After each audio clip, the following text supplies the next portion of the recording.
Hola a todos, bienvenidos a una nueva clase de anatomía humana descriptiva, topográfica y palpatoria. Mi nombre es María Pilar Gómez y juntos con los profesores licenciado Sergio de San Martín y licenciada Marina Fáez, vamos a desarrollar en esta clase, siguiendo con nuestro cronograma, la articulación de la rodilla.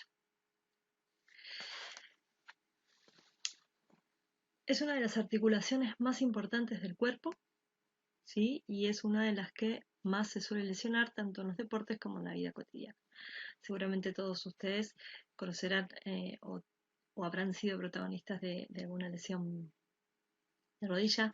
Es generalmente la articulación que más nos llama la atención, la que más nos apasiona a, a todos los que nos dedicamos a la rehabilitación. Eh, Muchas veces suele ser una de las rehabilitaciones más largas, más complejas.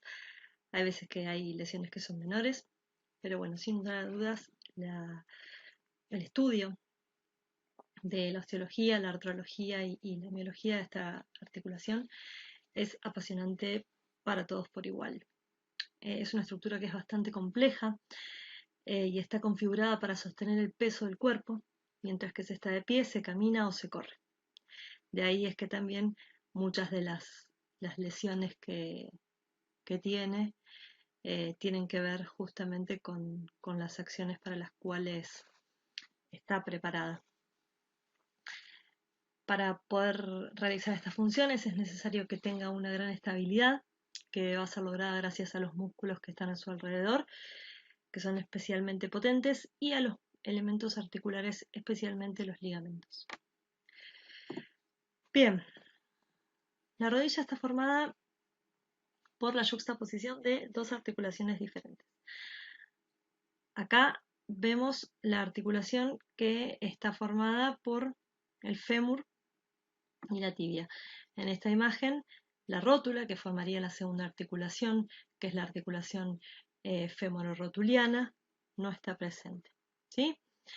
Vemos acá como en esta articulación entre los cóndilos femorales y la meseta o el macizo tibial, se interponen ya varios elementos articulares, como pueden ser el ligamento lateral externo, el ligamento lateral interno, los ligamentos cruzados, que son intraarticulares, y los meniscos, que son protagonistas también de esta articulación, menisco externo o lateral, o menisco interno o lateral.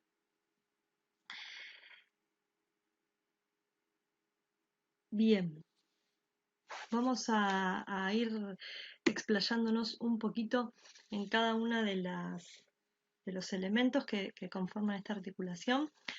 El fémur es el hueso más largo, fuerte y voluminoso del cuerpo humano. Está presente como todo hueso largo, tiene dos epífisis y una diáfisis, ¿sí?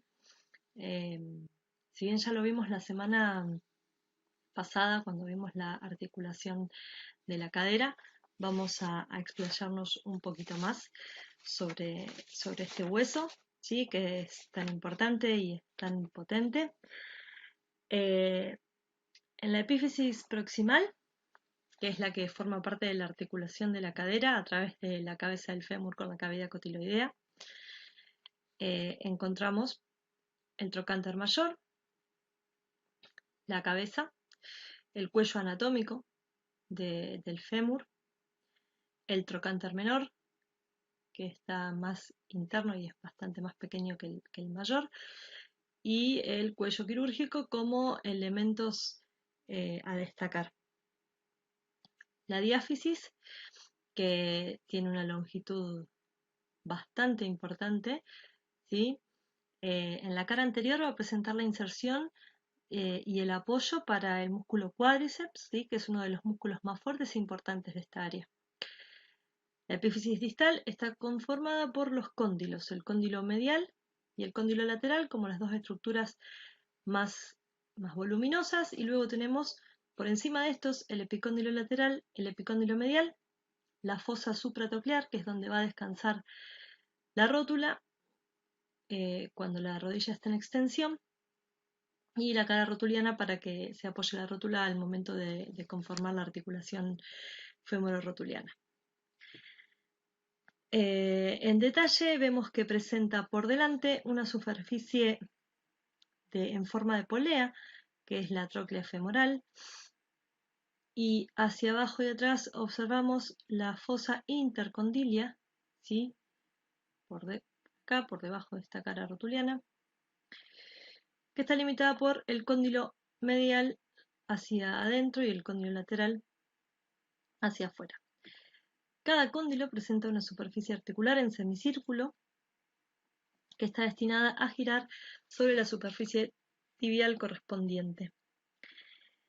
Una cara lateral también posee cada uno de los cóndilos sobre los cuales se observa la impresión para la inserción de los ligamentos colaterales de la articulación de la rodilla. En el cóndilo medial observamos una saliente que es el epicóndilo medial, y lo podemos ver por acá, que servirá de inserción para el ligamento lateral interno. Por encima y un poco por detrás de este está el tubérculo del aductor, que recuerdan que cuando vimos la clase de pelvis y cadera mencionamos que era un punto de inserción para el aductor mayor. En la cara lateral del cóndilo externo encontramos también el epicóndilo lateral, que va a prestar inserción al ligamento lateral externo. Detrás de este se encuentran dos excavaciones, una que es superior para la cabeza lateral del gemelo externo y una que es inferior, que va a prestar inserción al tendón del músculo popliteo. La fosa supratroclear o hueco supratroclear, que es el que vemos acá, es el que va a alojar, como ya dijimos, en extensión a la rótula. La rótula, que es este hueso sesamoideo, que forma parte de la articulación, la pueden encontrar también con el nombre de patela. Es un hueso que es corto y está aplastado de adelante hacia atrás y tiene como una forma triangular con base superior, ¿sí? Esto sería abajo, esto sería arriba, dentro del dibujo, digamos. La cara anterior es superficial, es ligeramente convexa desde abajo hacia arriba, presenta estas estrías verticales, como podemos ver acá, que van a dar inserción a los fascículos fibrosos, y estos pequeños orificios que vemos son los que van a dar paso a los elementos vasculares. Está cubierta por las formaciones fibrosas del cuádriceps y del tendón de la fascia lata.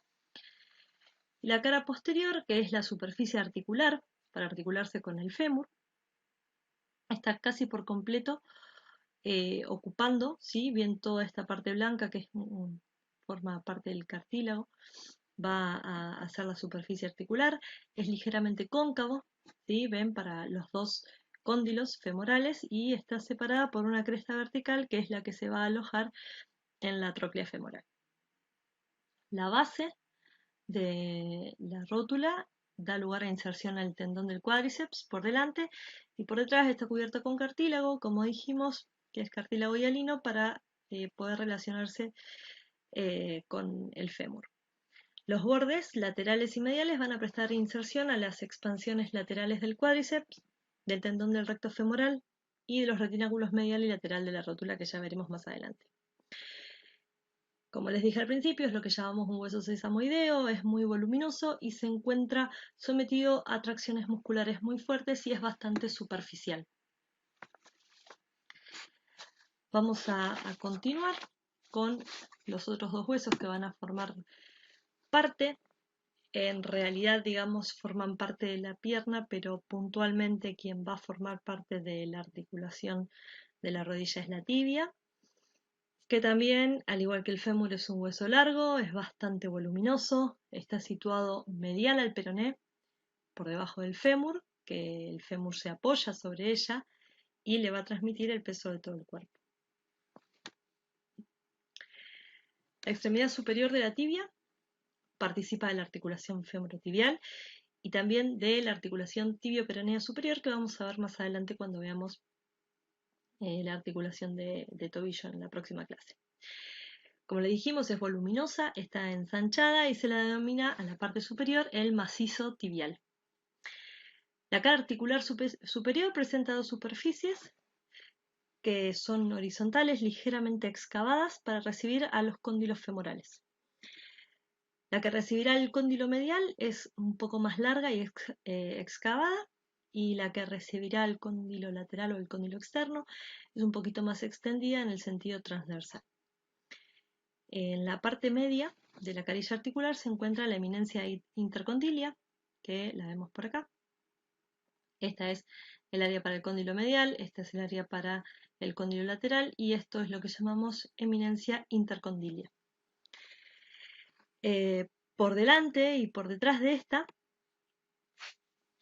están las áreas intercondilias anterior y posterior, que luego veremos se insertarán ahí los ligamentos cruzados. Los cóndilos tibiales son los que soportan, o sea, los que forman la carilla articular, superior. El cóndilo lateral, que tiene una carilla articular para el peroné, para la articulación tibio-peronea superior. El cóndilo medial presenta en su parte posterior una superficie para darle inserción al músculo semimembranoso. Y por delante hay un refuerzo que lo marcamos acá, que se conoce como tuberosidad anterior de la tibia, que es bastante superficial. De hecho, ustedes se lo van a palpar y es un poquito molesto. Y va a prestar inserción al ligamento o tendón rotuliano. Hacia el lateral encontraremos también lo que se llama tubérculo de Sherdy, que es donde se inserta el tibial anterior y la cintilla iliotibial o tensor de la fascia lata, que lo encontramos acá arriba, un poquito hacia arriba y hacia el lateral de la tuberosidad anterior de la tibia, que está ahí por debajo. El cuerpo de esta tibia tiene forma prismática triangular con una forma de S, digamos, bastante alargada en realidad, sí, que no es vertical, perdón, que no es derecho, por eso les decía lo de la formita de la S, que acá se puede ver un poco mejor. La cara medial de la tibia es muy superficial y es la que está más expuesta a los traumatismos. De hecho, también, o sea, si queremos palparla del lado interno de la pierna, podemos palpar bien toda esta cara medial, y va a dar inserción en la parte superior a los tendones de la pata de ganso, que, como ya les nombramos en la clase pasada, son el sartorio, el recto interno y el semitendinoso.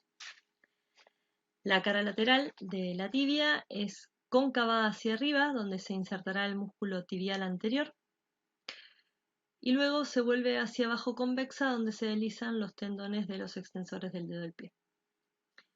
Acá, por acá tenemos la cara lateral. Y esta es la cara medial, que es la que habíamos mencionado hace un ratito.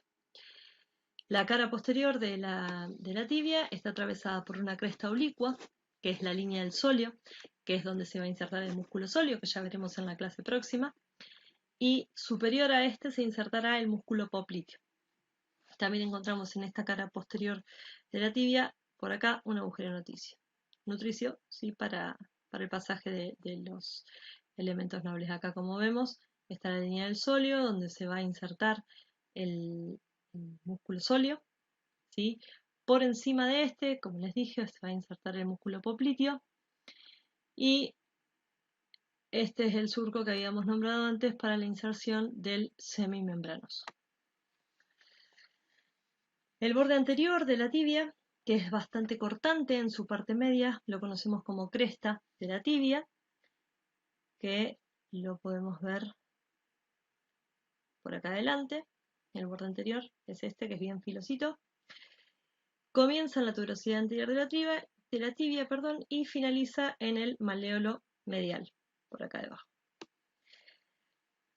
El borde medial de la tibia es el que va a prestar inserción a la fascia profunda de la pierna, y el borde interóseo, que es este que está por acá, es el que va a prestar inserción a la membrana interósea, que como pasaba en el brazo, en el miembro superior, en el cúbito y el radio, existe una membrana interósea que une, en este caso, a la tibia y al peroné. La extremidad inferior de la tibia presenta una carilla articular inferior que se va a articular con la tróquea astragalina para conformar la articulación del tobillo. Y en su cara lateral presenta una superficie articular que vemos acá para articular con la extremidad inferior del peroné a través de la articulación tibio-peronea inferior. La cara medial de esta extremidad inferior se prolonga hacia abajo con una saliente que es el maléolo medial. También es bastante superficial y podemos palparlo. Vamos a desarrollar estas estructuras más adelante cuando veamos la articulación del tobillo, ¿sí? Así nos queda más completo. El peroné, que si bien no forma directamente parte de la articulación de la rodilla, lo vamos a nombrar. Es un hueso que está lateral a la pierna, es largo y es delgado, ¿sí? Vean la contextura, que es mucho más delgada que la de la tibia. Pareciera que está flotando, pero en realidad articula con la tibia por encima, a través de la articulación tibio-peronea superior, y por debajo a través de la articulación tibio-peronea inferior. Además de hacerlo a través de la membrana interósea, como les dije hace un ratito.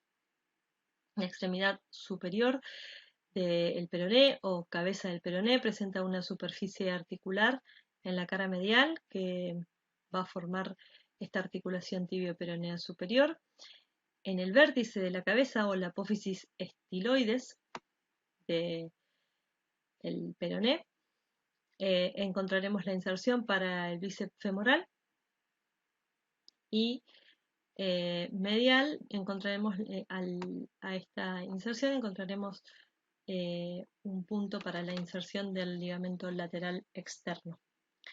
En la cara lateral de esta cabeza del peroné encontraremos la inserción del peroneo largo, músculo que veremos también más adelante.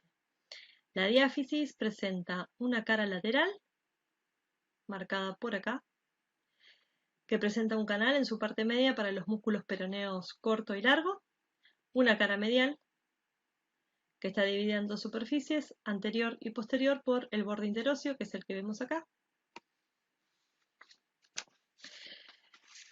La parte anterior dará inserción al extensor largo de los dedos, el tercer peroneo y el extensor largo del dedo gordo, y la posterior dará inserción al tibial posterior.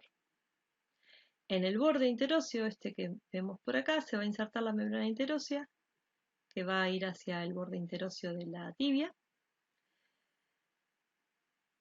Y en la parte superior de su cara posterior encontraremos la inserción del sóleo, y en conjunto con esta línea del sóleo que habíamos marcado anteriormente también en la tibia. En la diáfisis del peroné encontramos también tres bordes, que es el borde anterior, el borde interóseo y el borde posterior. La extremidad inferior del peroné forma el maléolo lateral, que es más inferior y posterior que el maléolo medial, pueden observarlo acá, y formará la articulación tibio-peronea inferior, que como les mencioné anteriormente, la detallaremos cuando estudiemos tobillo en la próxima clase teórica. Ahora bien, vamos a pasar directamente a las articulaciones que conforman la rodilla. Acá sí están las dos articulaciones, tenemos la articulación de la rótula con el fémur encima, y luego tenemos los cóndilos femorales con las cavidades de la tibia por debajo. Esta primera articulación femoropatelar corresponde a un género troclear, que está formada por la tróclea femoral y la cara posterior de la rótula, y la articulación femorotibial pone en contacto ambos cóndilos femorales con el macizo tibial. Se la considera entonces una bicondilia, ya que presenta dos cóndilos y dos cavidades, una para cada uno de los cóndilos. Fíjense la cantidad de estructuras que tiene esta articulación para poder tener esta estabilidad que hablábamos que requiere, ¿sí? Para hacer un correcto desplazamiento del peso desde el fémur o a través del fémur hacia la tibia, ¿sí? Y ser una de las articulaciones de pasaje más importantes.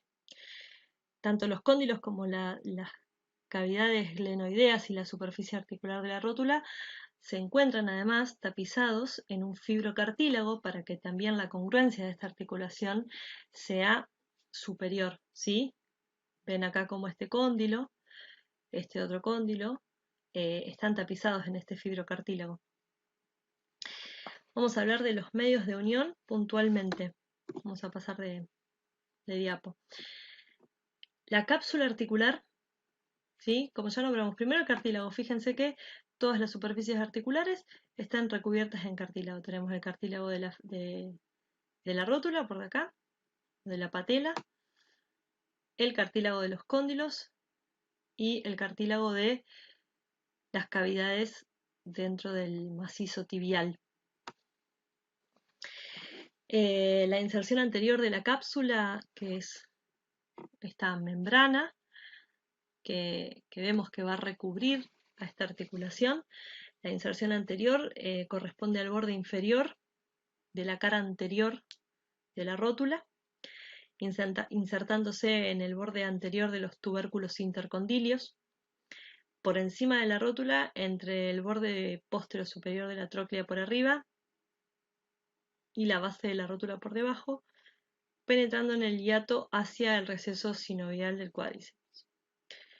La inserción lateral de la cápsula sucede en la tibia, debajo de la carilla articular, y en el fémur comienza lateral a la extremidad superior de la tróclea, dirigiéndose hacia los epicóndilos lateral y medial. Desde allí van a salir fibras en diferentes direcciones para sujetarla bien, que van a terminar también en los bordes de la rótula, por encima, las intermedias que se dirigen hacia adelante y hacia abajo hasta llegar a los meniscos, para unir bien toda la articulación y que quede bien estable. Las fibras verticales de esta cápsula van a terminar también en los meniscos. La inserción posterior de la cápsula es la inserción femoral, que comienza por encima del refuerzo cartilaginoso, que es este cartílago que nombramos acá, o sea, comienza por encima de este, cercana a la inserción del gemelo, del gastrocnemio, y la inserción tibial tiene relación directa con la inserción del ligamento cruzado. Dentro de los ligamentos de refuerzo encontramos el ligamento rotuliano, ¿sí? Que es este que vemos por acá adelante, que en realidad también llamamos tendón rotuliano, que une el vértice inferior o el vértice de la rótula. Recuerden que la base es superior, une el vértice de la rótula. Este ligamento viene a través del ligamento cuadricipital, que una vez que atraviesa la rótula, ¿sí? Se va a transformar. Vean que acá está el tendón del cuádriceps. Una vez que atraviesa la rótula se va a transformar en lo que se llama ligamento rotuliano, tendón rotuliano, que va a unir el vértice de la rótula con la tuberosidad anterior de la tibia y está reforzado por fibras del tendón del músculo recto femoral. A cada lado de la rótula existen también formaciones que la van a sujetar a cada uno de los epicóndilos. Recuerden que habíamos nombrado a los retináculos, y las van a insertar también en las partes laterales de la articulación, que es el retináculo, bueno, vamos a dejar en esta, el retináculo rotuliano lateral o aleta rotuliana lateral y el retináculo medial. Son expansiones de los vastos lateral y medial respectivamente, que son profundas respecto al tracto iliotibial que corresponde al tensor de la fascia lata, donde sus fibras también se van a fijar desde la rótula a la tibia, ¿sí? Entonces no solo va a quedar esta tibia sujeta a los cóndilos del fémur, sino también a través del tracto iliotibial va a ser hacia la tibia. Después tenemos el ligamento colateral tibial o ligamento, a ver, acá está mejor. El colateral tibial o ligamento lateral interno. Y acá vemos todos los ligamentos, el ligamento lateral interno, ligamento colateral medial o ligamento colateral tibial.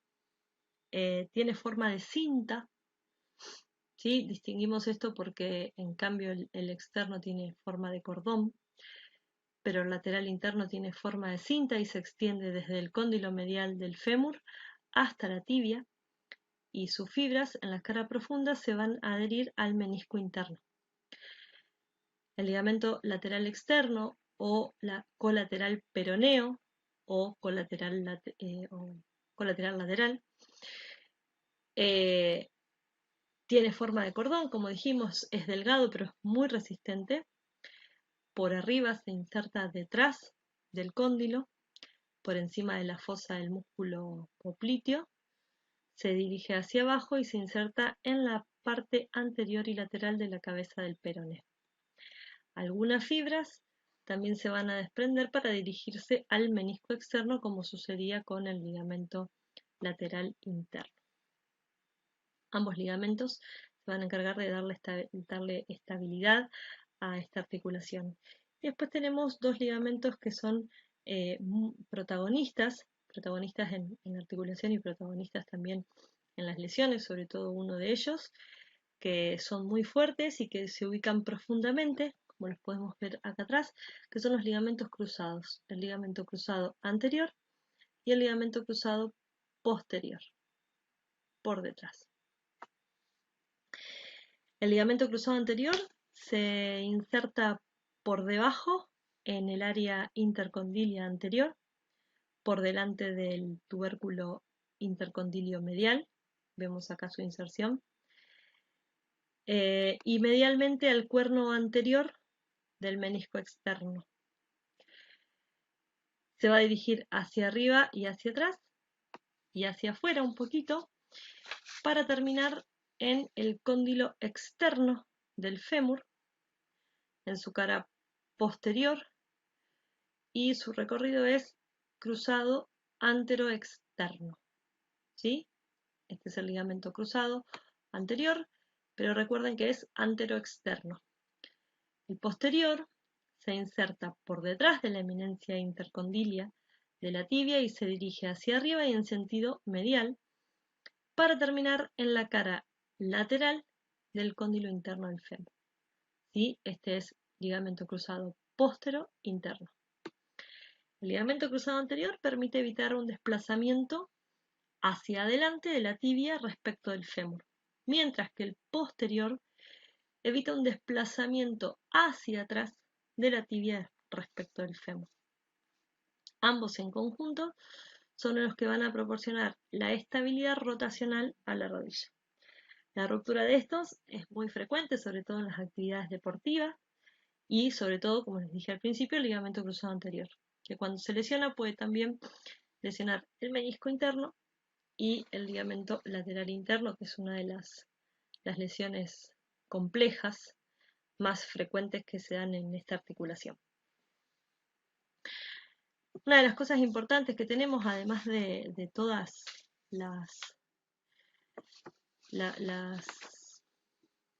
sustancias, los elementos articulares, es este cuerpito adiposo infrarrotuliano que se llama grasa de Hoffa, ¿sí? Que es una almohadilla situada en el compartimiento anterior de la región inferior de la rótula, esta que ven por acá, que dice cuerno adiposo infrarrotuliano, que es el otro nombre con el que lo pueden encontrar. Y si bien no está del todo clara su función, o sea, se cree que su función es aportar estabilidad en los extremos de los movimientos y protección mediante la amortiguación de impactos, y además facilita la distribución del líquido sinovial. Vamos a pasar ahora a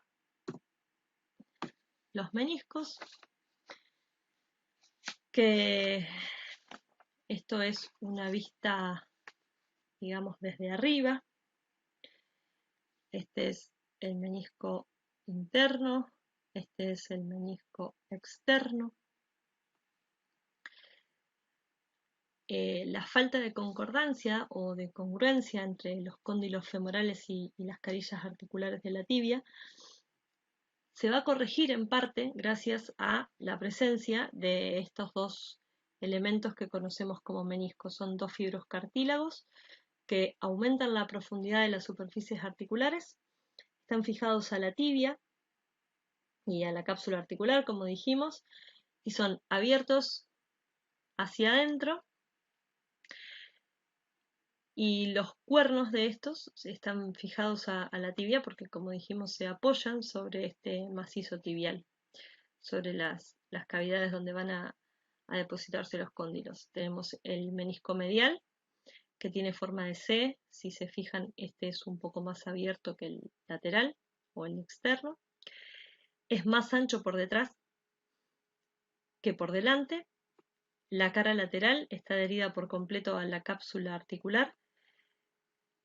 El cuerno anterior se inserta por delante del ligamento cruzado anterior. Este es el cruzado anterior, fíjense, se inserta ahí por delante. Y el cuerno posterior se inserta también en el área intercondilia por delante del cruzado anterior y por detrás del cuerno posterior del menisco lateral. El menisco lateral tiene forma de O, es bastante más cerradito, y la cara lateral está adherida casi por completo también a la cápsula, excepto en la parte posterior. El cuerno anterior se inserta en la parte lateral del área intercondilia, está ahí, y el cuerno posterior se lo hace en la parte lateral del área intercondilia retroespinal.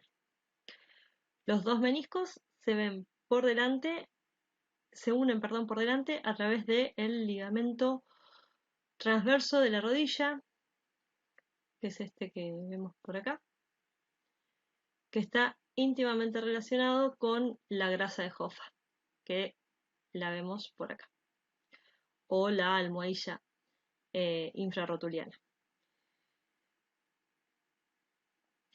Bien, la articulación de la rodilla realiza fundamentalmente movimientos en dos planos, ¿sí? Que son el plano de... vamos a ir con este. Que son la flexoextensión en el plano sagital y en un eje frontal, que es lo que vemos acá, que es la flexión del fémur o el rodamiento de los cóndilos sobre la tibia, y la rotación externa y rotación interna en el plano frontal y en el eje vertical. La flexoextensión resulta del movimiento del rodado de los cóndilos femorales y un desplazamiento sobre las cavidades glenoideas que es de mayor amplitud, el desplazamiento que el rodado con el cual comienza el movimiento. La flexión de la articulación de la rodilla está limitada por la distensión del cuádriceps, que es el músculo anterior, del choque de la masa de los músculos flexores en el hueco popliteo, que es la parte posterior de la articulación, y del segmento posterior de los meniscos. La extensión, en cambio, se va a limitar por la distensión de los músculos flexores, que son los que se encuentran en el plano posterior, por el segmento anterior de los meniscos y por los dos ligamentos laterales que se tensan a medida que la extensión progresa. En extensión completa, los movimientos de rotación no pueden realizarse, ya que lo impide la gran tensión de los ligamentos cruzados y los ligamentos laterales. Y la rotación se da siempre con un pequeño grado de flexión previo de unos 90 grados. La rotación externa es más amplia que la rotación interna y el fémur siempre rota sobre la tibia a través de los meniscos. Los ligamentos cruzados son los que limitan la rotación interna, que aumenta su cruzamiento. Y los movimientos de rotación externa están limitados sobre todo por el ligamento lateral externo, que se tuerce sobre sí mismo, y por el aumento del tono del músculo popliteo. En la articulación femororotuliana, que es la que vemos por acá, observamos que el movimiento de la rótula sobre el fémur durante la flexión hace una traslación vertical a lo largo de la garganta de la tróclea hasta la escotadura intercondilia. Los meniscos son siempre solidarios con la tibia, perdón, y se desplazan en la flexión hacia atrás, en la articulación femorotibial, y hacia adelante se desplazan cuando hay una extensión. Durante esta extensión, el ligamento cruzado anterior se tensa, se distiende cuando hay una ligera flexión y vuelve a tensarse en la hiperflexión, y el ligamento cruzado posterior estará tenso durante la flexión completa, se va a distender también en una semiflexión y se tensará, como dijimos anteriormente, en una extensión completa. Dentro de los músculos que encontramos en esta articulación, tenemos un grupo anterior, que son los que realizarán la extensión, y un grupo posterior, que son los flexores. Muchos de estos músculos los vimos en el práctico pasado, en la teoría pasada, así que lo importante es que sepamos cuál es la función que van a cumplir puntualmente sobre la articulación de la rodilla. Lo que vemos acá es el cuádriceps. El cuádriceps está formado por cuatro músculos diferentes que se unen a través del tendón cuadricipital y que van a tener en conjunto una función, y después individualmente cada uno va a tener un apartado. Tenemos el recto femoral, el vasto intermedio, que está por debajo de este recto femoral o el recto anterior, el vasto lateral o el vasto externo, y el vasto medial o vasto interno. El recto anterior, que es este que vemos por acá adelante, es una porción del cuádriceps. Solamente esta es la cabeza, que es biarticular y también va a actuar sobre la cadera. El origen es en la espina ilíaca anteroinferior, y se forma un músculo fusiforme que reúne con otras zonas originadas en el canal supracondilio, formándose un músculo acintado que ocupa toda la cara anterior del muslo. El tercio medio inferior se continúa con un tendón acintado, como vemos acá, que es similar a su comienzo. La inserción es en el borde superior de la rótula. Desde allí se va a continuar por la cara anterior de la rótula hasta llegar a la tuberosidad anterior de la tibia por intermedio del tendón rotuliano. Su función sobre la cadera es una flexión con una ligera tendencia a la abducción, y sobre la rodilla es extensor puro. En conjunto con el vasto externo, vasto interno y vasto intermedio, que vamos a ver después, son los que conforman el cuádriceps. El vasto externo es este que está marcado en verde acá. Tiene su origen en el trocánter mayor y la línea intertrocanteria del fémur, y su inserción es en el borde superior de la rótula con el recto anterior, perdón, como mencionamos recién. El vasto externo extiende la rodilla y retiene la rótula en la hendidura del fémur durante el movimiento de la articulación. El vasto intermedio, que es este verde que vemos por acá, el origen es en la superficie anterior y diáfisis femoral. Ocupa toda la diáfisis, recuerden que está por debajo del recto anterior, y la inserción la van a compartir con los otros dos músculos nombrados anteriormente. Este, puntualmente, como función neta, también es un extensor. Y el vasto interno tiene una inserción en la línea intertrocanteria, línea espiral y línea áspera del fémur, y va a compartir inserción con los demás para formar el tendón cuadricipital, que pasará a través de la cara anterior de la tibia y se insertará como tendón rotuliano en la tuberosidad anterior de la tibia.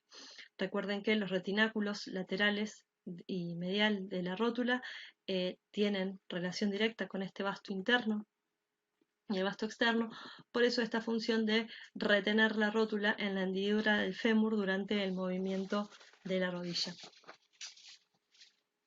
El cuádriceps en su conjunto tiene como función, que sería acá el conjunto de los cuatro tiene como función, si toma como punto fijo la pelvis y el fémur, extensor de la pierna sobre el fémur, y colabora flexionando a esta sobre la pelvis por la contracción sobre todo del recto anterior.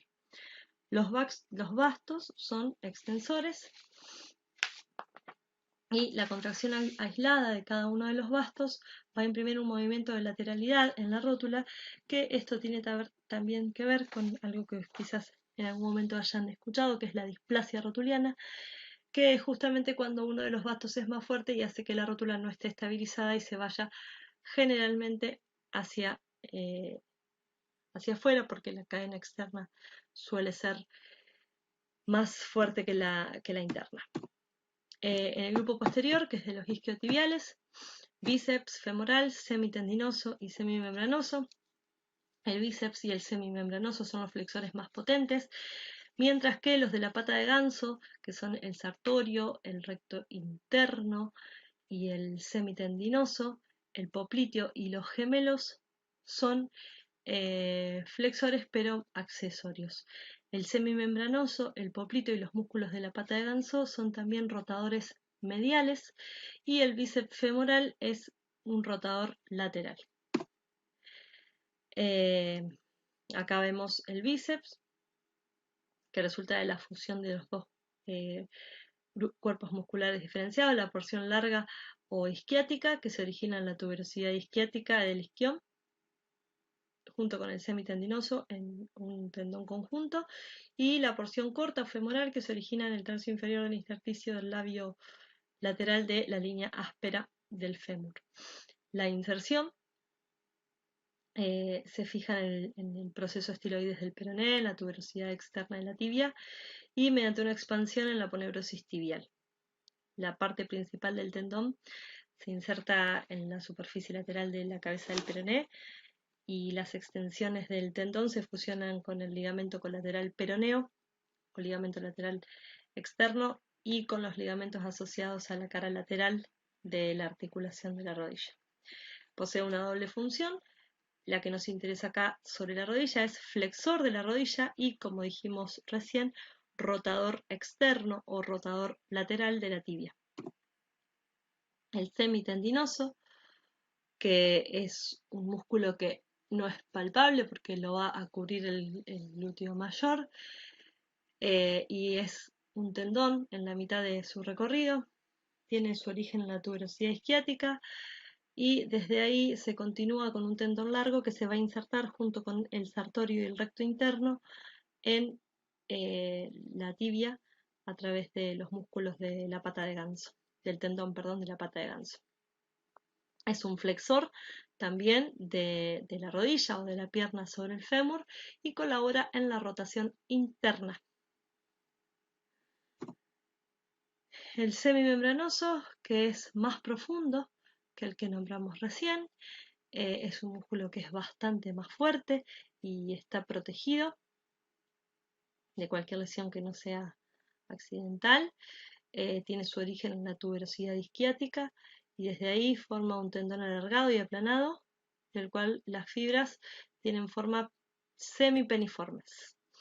La inserción de este es una inserción en la parte interna de la meseta tibial, formando también junto con los demás, los de la pata de ganso. Este es un poco más profundo. Entonces, bueno, como les habíamos dicho en la clase pasada, este rozamiento que tienen los de la pata de ganso sobre este es pequeño, pero con los movimientos de flexión de la rodilla máxima puede lesionarse, ya que esta bolsa sinovial queda un poco aplastada. Y es muy frecuente esta lesión en los deportistas. Sobre la rodilla es flexor también. Recuerden que forma los isquiotibiales con los dos mencionados anteriormente, y rotador interno. Los otros músculos que nombramos como rotadores internos es el recto interno, que también, recuerden, forma parte de los tendones de la pata de ganso. El origen es en la parte más inferior del pubis y la inserción es en la meseta tibial en la cara interna. La función sobre la rodilla también es flexor y rotador interno. Y los otros dos músculos que se ubican en la parte anterior son el sartorio y el tensor de la fascia lata, que ya los mencionamos en el teórico anterior, que es el teórico que vimos de cadera y pelvis. Como importante, el sartorio es flexor y rotador interno de la cabeza de la rodilla, y el tensor de la fascia lata sobre la rodilla va a ser un flexor si la rodilla está flexionada, o extensor si está permanentemente la rodilla extendida, y va a contribuir a la estabilidad de este tensor de la fascia lata en un apoyo monopodal, que es cuando estamos apoyados en una sola pierna. Bien, es un tema bueno, que da para sentarse a leer y para desglosarlo bastante. Acá terminamos la parte del teórico. Luego vamos a ver un video en 3D donde nos va a quedar más claro todo lo que es movimiento de estas articulaciones. Así que tómense un recreíto y después de este recreíto pueden seguir con los demás videos. Abrazo grande a todos, nos estamos viendo.